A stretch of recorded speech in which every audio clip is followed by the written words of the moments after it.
New Thought Media Network. We are a global broadcast network of positive music, media, and entertainment, inspiring humanity's evolution along the journey of enlightenment and creating a world of love, peace, empowerment, and prosperity for all. New Thought Media Network. Positively inspiring.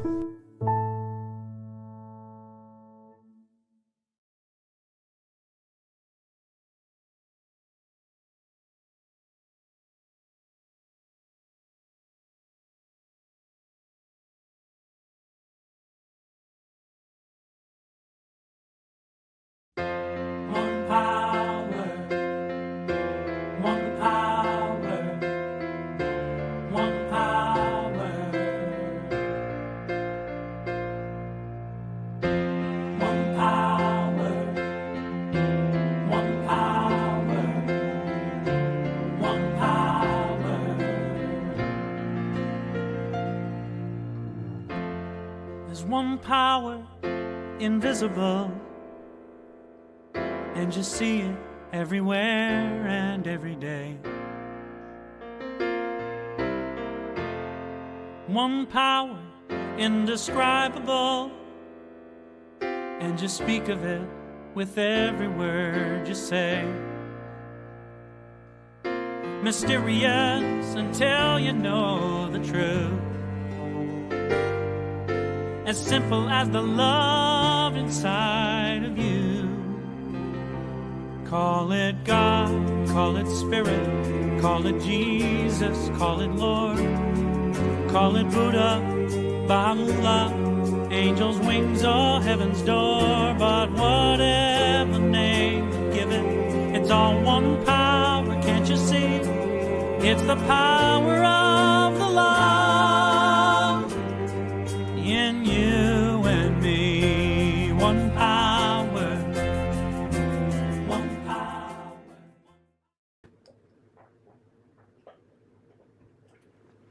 Good morning. Welcome to the Center for Spiritual Living Midtown Atlanta, and happy Mother's Day 2025 to everyone.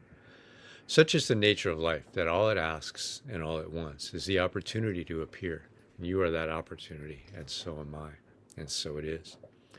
Whoever you are, whatever path brought you here today, please know that you are welcome and celebrated. We know you are an individual expression of divine life in which we all live and move and have our being. You are life's opportunity to be someone unique and wonderful. Whatever your ethnic background, religious affiliation, however you know yourself or describe yourself, your pronouns of gender identities, we are glad you are joining us here today. You are welcome to become a part of this community in whatever way serves you. This is our vision statement. We are a strong, open, globally connected community centered on the clarity of principle through teaching, service, and practice. We create a safe and respectful environment that supports healthy spiritual growth.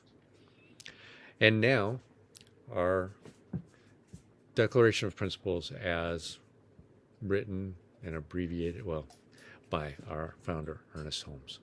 A few of the Declaration of Principles we live by.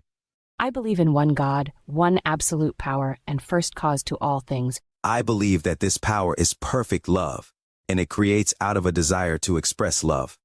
I believe all thought is creative, and how I choose to think creates my personal experience. I believe in the unity of all life, and the immortality of the individual soul forever unfolding. I believe in the eternal goodness, the eternal loving kindness, and the eternal givingness of God to all. And so it is. So grateful, hey. So it is. So a practitioner is someone who's demonstrated the ability to use spiritual practice and spiritual laws to bring about great changes in their lives. They've demonstrated that they know how to bring about these changes in others when asked. And they're licensed by the Centers for Spiritual Living. They're available to help you provide spiritual guidance and support you in those areas where you're looking for assistance. You may contact us through our website, cslmidtown.org. And today we've got one of our wonderful practitioners to share good ideas in affirmative prayer called Spiritual Mind Treatment. Welcome our practitioner this morning, Maya Fuller. Thanks. Thank you, Vance. Thank you. Good morning, CSL Midtown. Happy Mother's Day to each of you. Whether you're a mother, you're honoring one, remembering one, or simply giving thanks for someone in your life who loved you with that nurturing, mothering energy. I won't hold you long. I know some folks are headed out to celebrate. Maybe catch a game, enjoy brunch, or spend time with family. But before we move into the rest of our service, let's take a moment to connect in spirit with a spiritual mind treatment in celebration and honor of motherhood in all its forms. So as I say this treatment, I'm going to say it in the first person, and I invite you to accept for yourself whatever resonates with your heart.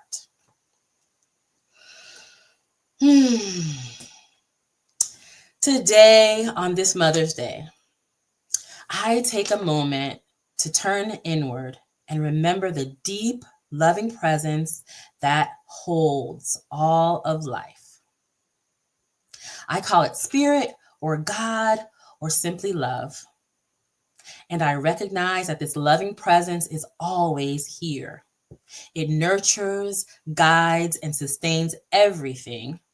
It is the source of all that is good. I know that I am one with this presence. The love of spirit moves through me and through everyone I've ever known. This energy of love is the breath behind all things. It shows up in quiet moments, in warm meals, in someone standing by your side when life feels heavy. It shows up in the hands that held us, the voices that calmed us, the strength that carried us. It's not limited by biology or form. It is the sacred movement of care and compassion through humanity. This love moves through the mothers who raised us, the ones who gave birth to us, and the ones who chose to care for us. It moves through every act of kindness, every word of encouragement, and every moment of care we've ever received or given from anyone, anywhere. Whether we are mothers ourselves, whether we have mothers or have been mothers or been mothered by others, we are connected through the thread of love. So today, I choose to let go of any pain or judgment I might carry about my experience around mothering, motherhood, mother. If forgiveness is needed, I open the door to it now. I'm gentle with myself, and I just open the door. If grief is present, I allow space for healing. I know that I am not separate from love and that love is never lost. So I allow love's healing energy to do what it will. As I move on, affirming that I am surrounded by love, held in peace, and grounded in wholeness. I affirm that the qualities we often associate with mothers, nurturing, resilience, tenderness, devotion, are qualities of the divine, and they live within me and within all of us. So I pause right now to honor that connection. I take a breath, and I invite us to each bring to mind someone who offered us that presence, that love, that warmth. Let that memory settle into your heart. Maybe a smile, a hug, a sacrifice. shows up. Let that energy of care surround you and envelop your consciousness right now.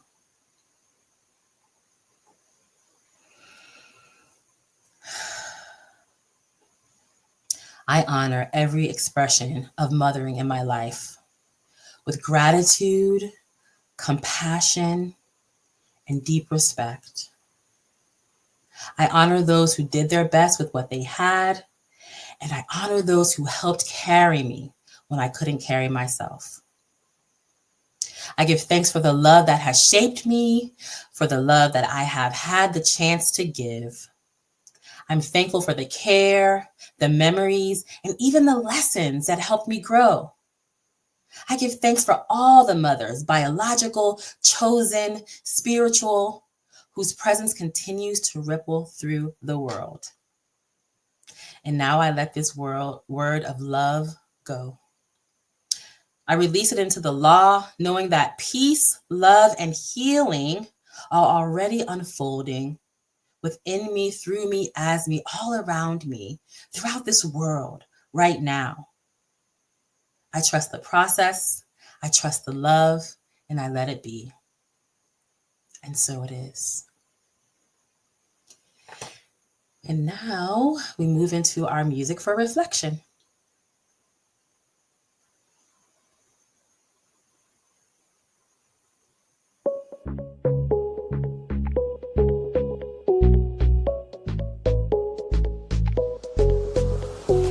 One step away, forward in motion, know where I've been, know where I'm going. Voices rise up, a beautiful sound. There's more than enough music to go around. Everyone step in line with me. Put your hands up, get on your feet. Oh, oh, oh, oh. This is my circle. This is my tribe. Leaning together, we know we're all on the same side.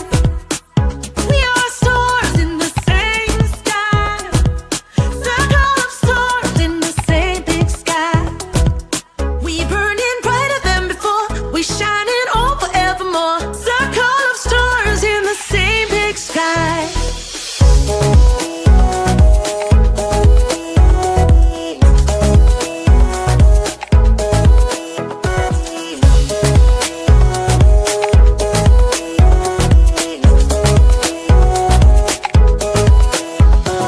This kind of love could fill up an ocean. I lift you up, you keep me going. Anything is possible, there's nothing we can't do. Bring out the best in me, I'll give it back to you. This is my circle, this is my tribe. Leaning together, we know we're all on the same side. We are stars in the same sky. Circle of stars in the same big sky. We burning brighter than before. We shining on forevermore. Circle of stars in the same big sky.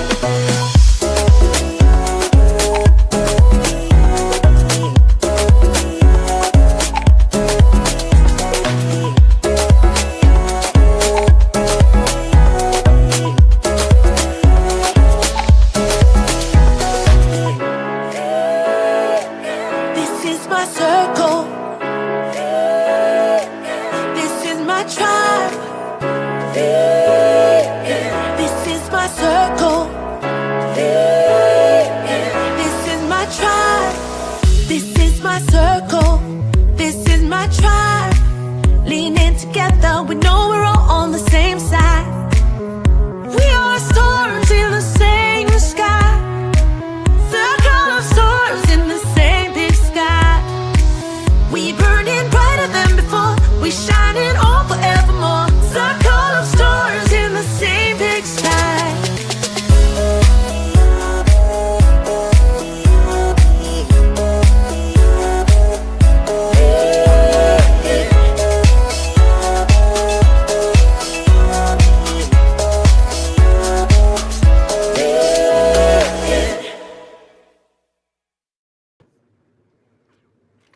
Welcome back. It's my pleasure to introduce our speaker this morning.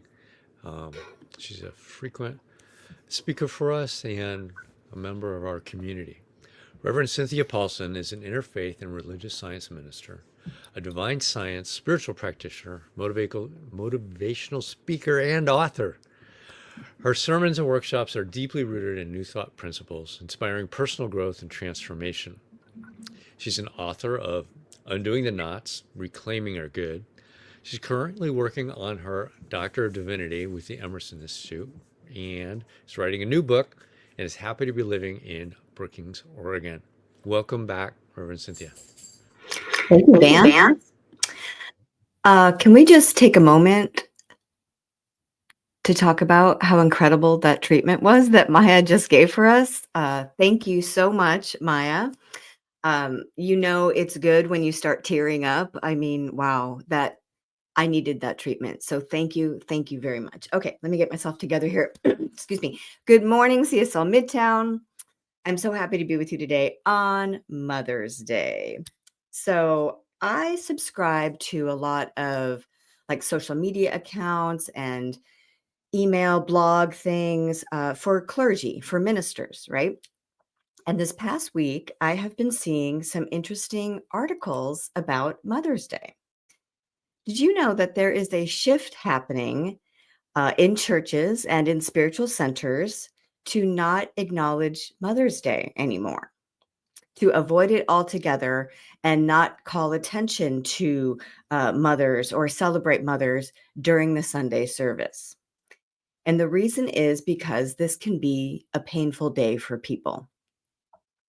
So I know from experience, as someone who has given a few Mother's Day talks in the past, that it is very hard to address every possible family situation and scenario. And I learned this the hard way. Let me tell you a story. So the second sermon that I ever gave was on Mother's Day. This was probably like 12 or 13 years ago. It was for a United Church of Christ church, a very, liberal, progressive church with an open pulpit. I could have talked about anything I wanted. They were great. And so I tried to include everyone in this Mother's Day talk.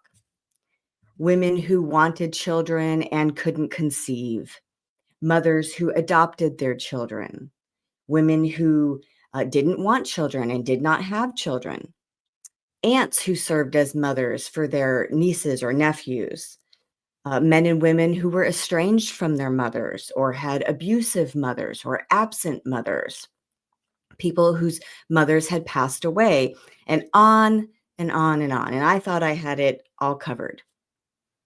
Rookie mistake, right? So I kid you not, after the service, this gentleman came up to me and said, kind of angrily, "You forgot to mention men whose wives died and they had to be mothers for their children." I felt so bad for him. So what I'm saying is it can be a weird day for people, but I still love Mother's Day.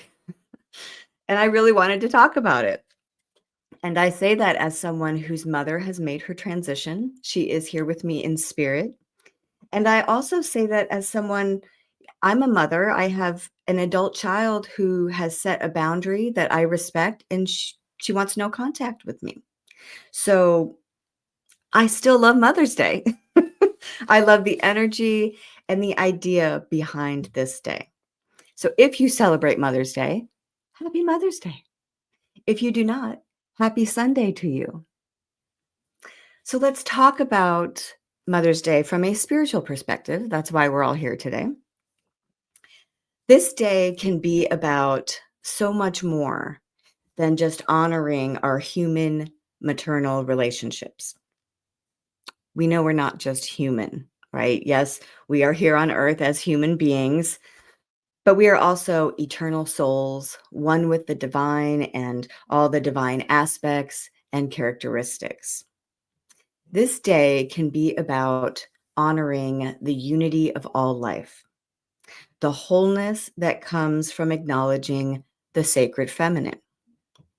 Now, I think this spiritual philosophy, Centers for Spiritual Living, Science of Mind, does a better job of recognizing the sacred feminine than many other faith traditions.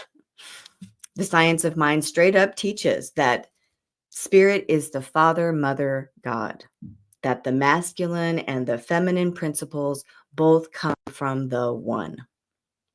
But it does feel like the rest of the world is kind of always acknowledging the sacred masculine. For centuries, we've been doing that. So to have a day to be focused on the maternal, feminine, nurturing nature of the divine is awesome. It's intriguing to me. You know, what does that look like from a New Thought perspective? Now, before we dive into that, I feel like I'm kind of brushing up against and hinting at the gendered words and language that we use with regard to the divine. And it sounds like this is going to get a little feminist here. So, gentlemen, don't get nervous. What was the Little Rascals Club, the He-Man Woman Haters Club? This will not be a She-Woman Man Haters Club talk. Okay, don't worry. So let's touch on this language idea. And we're going to, I'm going to use a quote from Glennon Doyle. If you don't know who Glennon Doyle is, she is a stellar human being, I think. She is an author, an activist, a podcaster. She has a new book out, actually, I think this week. And a few years ago, she wrote a very popular book called Untamed. And in it, she refers to God as a she. And she tells the story in the book about how she was asked once, "Why do you believe that God's a female?" And she replied, "I don't. I think it's ridiculous to think of God as anything that could possibly be gendered. But as long as the expression of God as female is unimaginable to many, while the expression of God as male feels perfectly acceptable, and as long as women continue to be undervalued and abused and controlled here on earth, I'll keep using it." Okay. We might get a little squirrely when we hear things like that. She's got a point. That's all I'll say about that. Because, of course, the real point is that whatever we call God, the one power, the one presence, the one life, one consciousness, it is far beyond gender and gender language. Truly, it shouldn't matter what words we use. He, she, it. The Science of Mind uses it, a gender neutral word, because God is all. God is the spiritual truth of wholeness, all parts as one. So coming back to this maternal stuff happening today, there is a Princeton theological professor named Yolanda Pierce, and she wrote a great article called "Why God is a Mother Too." And in it, she says, God is creator and sustainer. God is protector and defender. God is mother and father.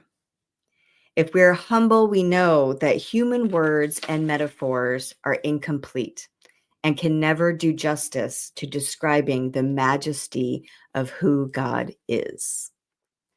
I always think of God more as a what, not a who, more like a principle than a person or a being. But you get the idea of what she's saying. We don't have the language for this.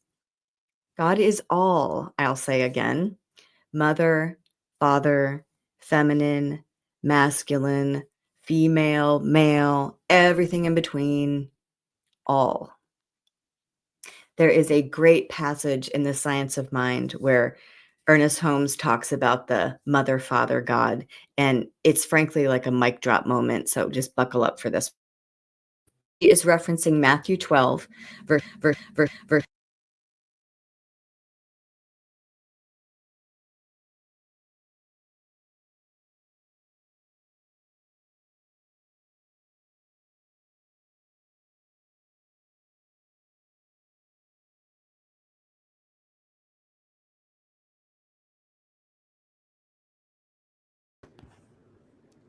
Hey, Cynthia?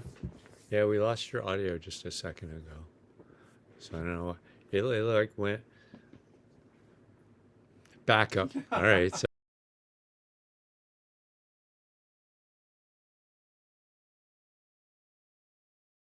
no, not yet. Still not hearing anything. No. I know. Sorry. I'm thinking maybe her hand might have hit the mic at the bottom of the screen. On your icon, you'll see a little microphone above your head. Is it flashed out? Okay, so I was just muted. Okay, there you go. You're on. Okay, we're back. Sorry about that. I have no explanation, but that's why you keep spare headphones right next to you. See? I was in the middle of a quote, right? Okay, so let's get back in here. Ernest Holmes in The Science of Mind, referencing Matthew 12 in the Bible, where Jesus is told that his mother and brethren are waiting to speak with him. But he answers, "Who is my mother? Who are my brethren?" He tells them that whoever does the will of God is my mother, sister, and brother. And then this is the part where Ernest Holmes is talking. He says, "We are not to suppose by this that Jesus did not care for his earthly parents or friends. He was explaining that anyone who lives in harmony with the truth automatically becomes the brother, the sister, or the mother of all." That's a mic drop moment. Whoever lives in harmony with the truth automatically becomes the brother, sister, or mother of all. So that sounds to me like he is saying it's not really about these human labels. We love to label our relationships, don't we? And it's not about that. It's about getting to the heart of and knowing the truth of our inherent oneness. The common denominator in all of these relationships, mother, father, brother, sister, all these forms, these beings, these expressions, what they have in common is the one life, one infinite consciousness that is within all of them, no matter what we want to label it. So it's an even bigger story than a mother story. Mother's Day is bigger than mothers from a spiritual perspective. And I think to understand this better, we have to be willing to go bigger in our minds, draw the circle wider, make this more universal. It's a capital L life story. Now, for humans, that process can look like man, woman, birth of a child. But it can also look like new life springing forth in nature, or seeds beginning to sprout, inventions being created, concepts and solutions being born, or new ideas being made manifest. That is creation and the creative process that we're all a part of. The wholeness of the process includes all aspects of life, masculine and feminine, father and mother, again, everything in between. So the sacred, maternal, feminine aspects of the divine have actually been a part of our spiritual, religious stories for centuries. Before I became a religious science minister, I worked as an interfaith minister. And in my interfaith studies, I came across a female Buddha figure called Tara. And this was in the beginning of like the 6th century. She was considered a savior and rescuer who guided people on their spiritual path, leading practitioners of Buddhism to develop, compassion, liberation, and love. The Tao Te Ching is the classic Chinese wisdom text and the foundation for Taoism.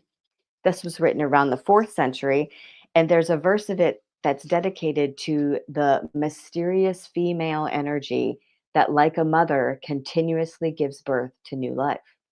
Those who practice Taoism believe that it's that energy that encourages us to listen to our inner callings because we come from an all encompassing, endlessly creative Divine Mother. Now, I think it's interesting to see references to this universal feminine aspect of the divine in ancient traditions, and then see Ernest Holmes centuries later in The Science of Mind describe the creative medium, the soul of the universe, as the universal feminine because it is receptive and endlessly creative. It's the law that says yes to your thoughts and creates things into form automatically. So these ideas aren't really new. We just don't always notice them and pay attention to them. It sounds almost cliche to bring this up, but we refer to nature as Mother Nature, but we don't really stop to think about why. It makes sense to me that those life giving, nurturing, sustaining aspects of nature, the beauty and the power and the harmony, are like a mother. Wisdom is another example that's, considered a feminine aspect of the divine.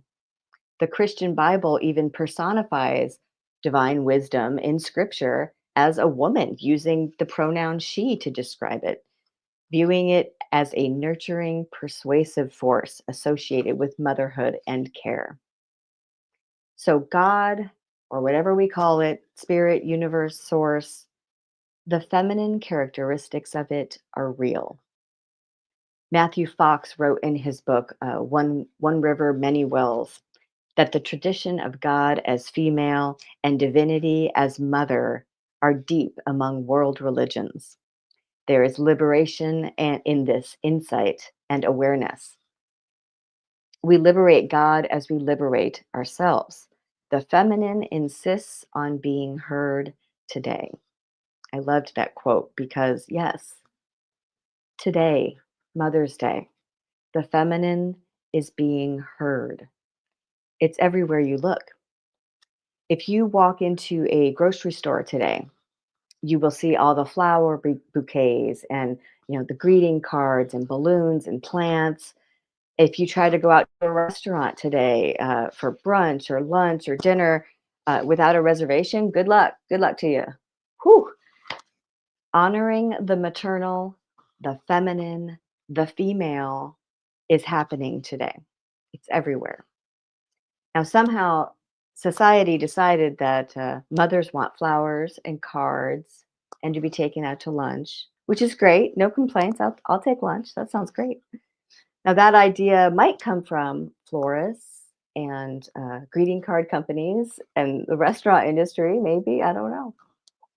I don't know if that's what they really want. There's an essay in my book called What Moms Really Want. It's about Mother's Day. And it's based on my experience as a mom. I think moms want their kids to get along, especially when they're younger. I had 3 girls in the span of 5 years, less than 5 years. So for Mother's Day, when my kids were younger, all I ever wanted was a day of no fighting. I wanted my children to recognize the oneness, the unity, and the harmony within them because they came from the same source. That is a very abstract, hard thing for children to grasp. That was our little family. We were like the micro version of life. And when we zoom out and look at the macro version of life, all the expressions of life, all the children of God in humanity, the divine Mother, Father, God, Spirit, universe is also waiting for all the children to get to the heart of our oneness, unity, and harmony because we come from the same source. Micro, macro. So one last thing I want to touch on today is, since it is Mother's Day, I would like to take a moment to acknowledge the mother of the New Thought movement. Did you know there was a mother of New Thought? And by New Thought, I mean it's like an umbrella term for our organization, Centers for Spiritual Living. It also includes the Unity teaching and Divine Science churches. They still exist. Now, we know our founding text is The Science of Mind, which was written by Ernest Holmes, who is very much a man. But his teacher was a woman named Emma Curtis Hopkins. And the internet refers to her as the mother of New Thought because she taught all the people who started these New Thought organizations. She taught the Fillmores, who started Unity. She taught the Brooks sisters and Melinda Kramer, who started Divine Science. And Ernest Holmes was one of her last students. She taught roughly 50,000 students.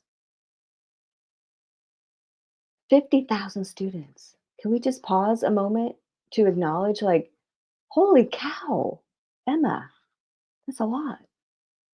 This was in the late 1800s. Emma Curtis Hopkins was the first woman to ordain others as a minister in modern times. And I found this interesting. In her first class, out of the 22 graduating students, 20 of them were women. This was at a time when women couldn't vote.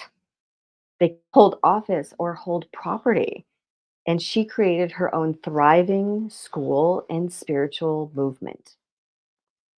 One thing that I found so fascinating was once her school began flourishing, Emma Curtis Hopkins presented her work at the World Fair, the Great Chicago World Fair and Exposition. This was in 1893.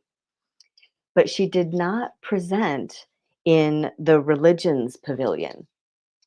There was, they had different pavilions and areas set up. That would have been the logical place for her to go. But she chose to present her work in the women's pavilion, where women's rights and opportunities were being showcased. She chose to sit alongside groups that were working for suffrage and fair labor and temperance. Her focus was on empowerment rather than the formation of a religion. And that is my favorite thing about Emma Curtis Hopkins. Her approach to this spiritual philosophy was about empowerment. She focused on teaching her students to go out into the world and heal others and teach others, which is how we ended up with all these organizations. It was about teaching people that they could do this for themselves. I think that is a very feminine, maternal approach to spirituality. If you think about it, like, we can rate the achievement of a mother by how well she has empowered her children to live a successful life without her, to do for themselves. So the New Thought spiritual movement is not about exerting control over people or about, codifying behavior. It's about empowering us to understand God consciousness for ourselves so that we can live our best life.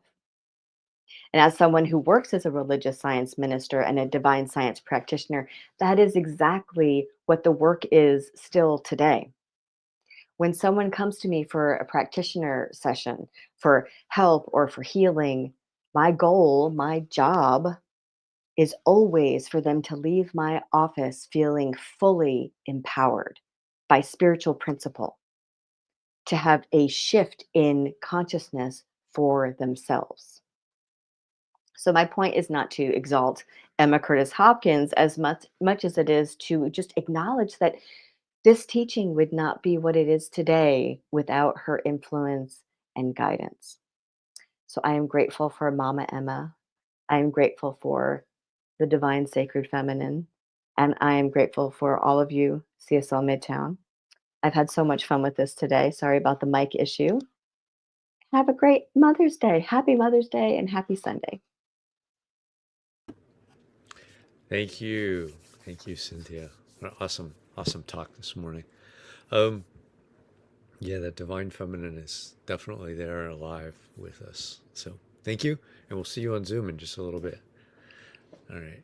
So now we have our opportunity to go over our new Minister Sacred Covenant Easy Prayer. So I'm going to read this, and you can read it along with me. There's a copy on the website, cslmidtown.org. Scroll down. You can download your own copy and read it every day to help us with this. There is only one life. This life is good. This life is God. This life is my life now. In knowing that I am one with this life that is God, I therefore know that I am one with all of its blessed expressions, which includes the presence of a new minister for my beloved spiritual community. Because I know that the highest purpose of my new minister is to express Spirit, I therefore know that my new minister is a revelation of Spirit as principle. I further know that my new minister is the fulfillment of that which has been promised by God, for it is written, principle is not bound by precedent. It operates according to law, and it is always available to those who are willing to align themselves with it. As I stand in agreement with my beloved community, I see my new minister before me as inspiring spiritual oneness through wisdom, love, and authenticity. I now intend to experience my new minister in full cooperation and agreement with my community, knowing this truth about myself. For I am inspired to live as love in the expression of principle. I am awakening the wisdom within me by clearly communicating the principles of universal truth. I am a conduit of divine love, wisdom, and healing energy, recognizing the inherent wholeness within all beings. I am offering teachings, classes, and mystical studies grounded in spiritual principles to cultivate inner wisdom, personal transformation, and empowered living. I'm extending the love, compassion, and transformative power of Spirit into the wider community, fostering connections that heal, uplift, and support individuals in their unique journeys. As I now accept the highest expression of a new minister into my life, I know that they will be revealed in a way that will express Spirit and serve the highest and greatest good of all who are touched by their presence. I am grateful God is gracious, and so it is. And now it's time for our conscious giving. So, Cynthia's talk was awesome. We bring you these awesome speakers each and every week, either in person the first week of the month or virtually online the rest of the Sundays of the month. So if you would, with me, say our affirmation of prosperity. I live in a universe of abundance. As I freely and joyfully give, I join in the divine flow, and all that I share with life returns to me multiplied abundantly. And so it is. You can donate at cslmidtown.org/donate, which was on the banner, or use the QR code that was there. A couple of announcements. So next week, we have Reverend James Peake, who will be with us. Peace be with you, as you. He's a great speaker, and so welcome back to that. On Sundays, before the service at 10 a.m., we have a discussion group. They're going through the Science of Mind textbook, big textbook. Each and every week, you don't have to have read that section before to join in the discussion, but they're doing that. So if you'd like to join in that, it's a great group that's doing that. Like I said, download the New Minister Sacred Covenant Prayer from the website and add your own statements, your own I am statements. There's some space for you to do that as well. So with that, join us afterwards for a discussion with Reverend Cynthia. And now let's do our affirmation of life. I leave this place now knowing something better than I knew before. I go forth into the world with a heart full of love and a mind full of good sense. I look at the world in a greater way, knowing that I have within me everything I need to create the life I desire. I give thanks for this understanding, and I am grateful for the Spirit of life that lives through me. And you can join us on Zoom. Go to the cslmidtown.org page, scroll down, there's a Zoom link with a passcode if you're not already there. And have a great week, everybody.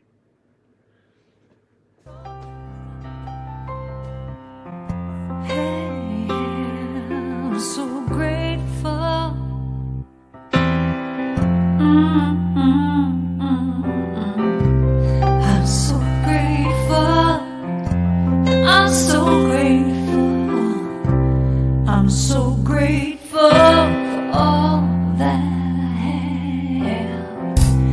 I'm so grateful. I'm so grateful. I'm so grateful for all that I have. Hey! Oh yeah. Grateful. I just say I am so grateful every day for all I have. Every day. I'm so grateful. I'm so grateful. I'm so grateful for all I have. Every day. Every day I say it. Grateful. How I'm grateful. Every day. Oh yeah. I am so grateful. Oh yeah. I'm so grateful. 'Cause I accept and I receive. I am so grateful. Oh yes, I am. I am so grateful. Hey, grateful. I just count my blessings. Grateful. I just count my blessings. There is a power for good in the universe greater than you are, and